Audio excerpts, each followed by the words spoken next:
नमस्कार, सुप्रभात news MP के संध्या समाचार में आपका स्वागत है। खबर को शुरू करने से पहले आप सभी से निवेदन है कि इस वीडियो को लाइक करके चैनल को सब्सक्राइब जरूर करें। तो चलिए शुरू करते हैं आज शाम की मुख्य खबरें। दुकानदार को सभी ब्रांड की रखनी होगी शराब, सरकार निर्धारित कर सकेगी सूची।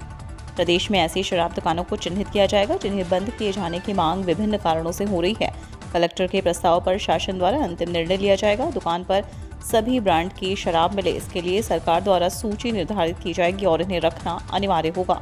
इस बारे में निर्धारित दर से कम की बियर और विदेशी शराब का विक्रय भी नहीं किया जा सकेगा। सरकार ने वर्ष 2023-24 की आबकारी नीति में यह प्राविधान किया है। सभी अहाते बंद होंगे। धार्मिक संस्थाओं, स्कूल, कॉलेज व बालिका छात्रावास से 100 मीटर के दायरे में शराब दुकानें अब नहीं रहेंगी।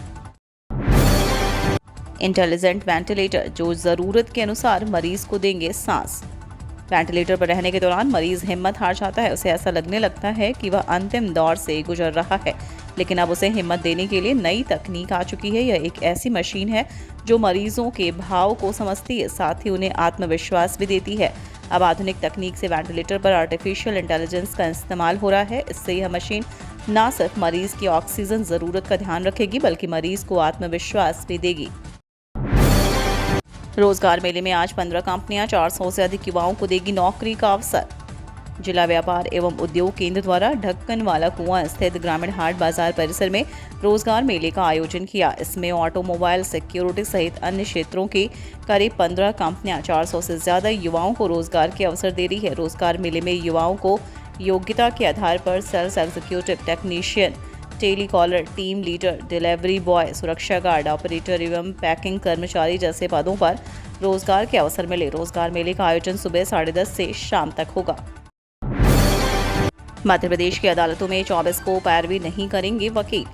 स्टेट बार काउंसिल के को चेयरमैन व मानद सचिव मनीष तिवारी ने उक्त जानकारी दी। उन्होंने बताया कि पिछले कुछ समय से जबलपुर सहित राज्य के विभिन्न जिलों व तहसीलों से वकीलों की शिकायतें सामने आ रही हैं, जिनके अनुसार वकीलों को व्यावसायिक कठिनाई हो रही है। एमपी स्टेट बार काउंसिल के प्रतिवाद दिवस के आह्वान पर 24 फरवरी को कोई भी वकील राज्य की किसी भी अदालत में पैरवी करने नहीं जाएगा। यह कदम हाईकोर्ट, जिला, तहसील व राजस्व न्यायालयों में वकीलों को हो रही विभिन्न परेशानियों को गंभीरता से लेकर उठाया गया है। 1 मार्च से बदलेगा बैंकों का समय, प्रशासन ने जारी किया आदेश। इंदौर कलेक्टर डॉक्टर इलिया राजा टी ने सभी बैंक अधिकारियों और शासकीय विभागों के अधिकारियों को निर्देश दिए हैं कि सभी हितग्राही तथा स्वरोजगार मूलक योजनाओं के लक्ष्य 11 मार्च तक पूरे कर लिए जाएं। इस अवधि में लक्ष्य के अनुरूप ऋण प्रकरण स्वीकृत कर सभी में अनिवार्य रूप से ऋण वितरण हो जाए। उन्होंने यह निर्देश आज यहां संपन्न जिला स्तरीय बैंकर्स समन्वय समिति की बैठक में दिए। बैठक में निर्णय लिया गया कि बैंकों में अब 1 मार्च से कार्य समय प्रतिदिन सुबह 10:30 बजे से शाम 4:30 बजे तक रहेगा। पूर्व में यह कार्य समय सुबह 11 बजे से शाम 5 बजे तक था।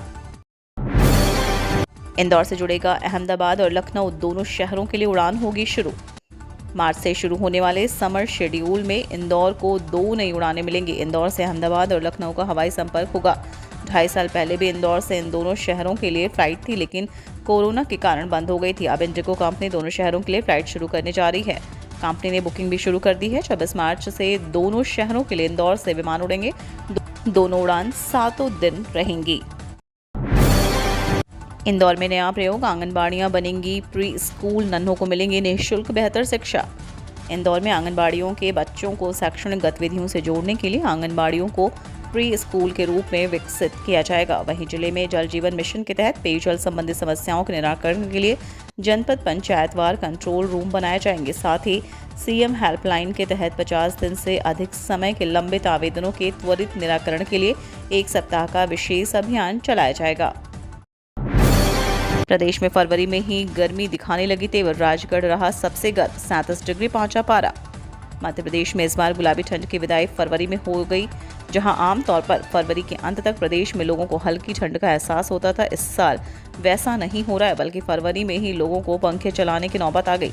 प्रदेश के लगभग सभी जिलों में तापमान तेजी से बढ़ रहा है। फरवरी माह में ही प्रदेश में मई जून वाली तल्ख गर्मी का एहसास हो रहा है। दिन और रात दोनों का तापमान बढ़ रहा है। जहां दिन में तेज धूप अपने तेवर दिखा रही, तो वहीं रात में उमस के चलते लोगों को बेचैनी हो रही है।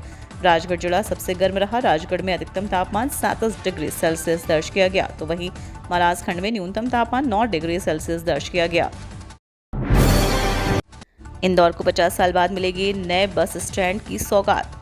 शहर की सीमाएं बढ़ गईं, वार्डों की संख्या बढ़ गई, लेकिन नए बस स्टैंड की सौगात शहर को नहीं मिल पा रही थी। इन वर्षों में अस्थायी बस स्टैंड तो काफी बने, लेकिन सुविधायुक्त बस स्टैंड की सौगात इस साल शहरवासियों को मिलेगी। शहर का पहला सर्वटे बस स्टैंड 50 साल पहले, लेकिन उसके बाद आधुनिक बस स्टैंड की मांग हमेशा शहर में बनी रही। अब शहर में 2 नए बस स्टैंड आकार ले रहे हैं।